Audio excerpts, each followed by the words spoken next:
पुण्यामध्ये नदीत अवैधरित्या भराव टाकणाऱ्यांच्या विरोधात आता आंदोलन केले जात आहे। विकासकांना मदत करणाऱ्या अधिकाऱ्यांचा देखील निषेध केला जातोय। शिवसेना उद्धव बाळासाहेब ठाकरे पक्षाच्या उपनेत्या सुषमा अंधारेंच्या नेतृत्वाखाली आंदोलन करण्यात आलं। शांतीनगर विश्रामवाडीमध्ये स्थानिकांनी ठिय्या मांडत आंदोलन केलं। नदीमध्ये भराव टाकल्यामुळे पूरस्थिती उद्भवल्याचा स्थानिकांचा आरोप आहे।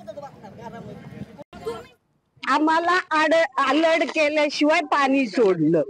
आमचे छोटी छोटी लेकरं घेऊन आम्ही जीव मुठीत घेऊन पळालो। तर आम्ही कागदपत्र गोळा करणार का आमची लेकरं बघणार?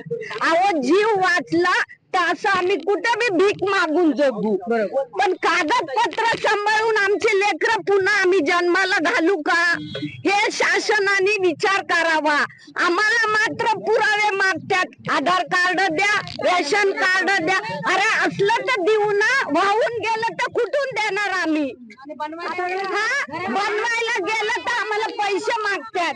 आमच्याकडे ताबडतोब पैसा पाहिजे का नाही? नदीतला राडा रोडा काढा, याच्यावरची जी अनाधिकृत बांधकाम जी पालिका प्रशासनाच्या अधिकाऱ्यांशी संगनमत करून विकासकांनी ठिकठिकाणी बांधकामं केलेली आहेत।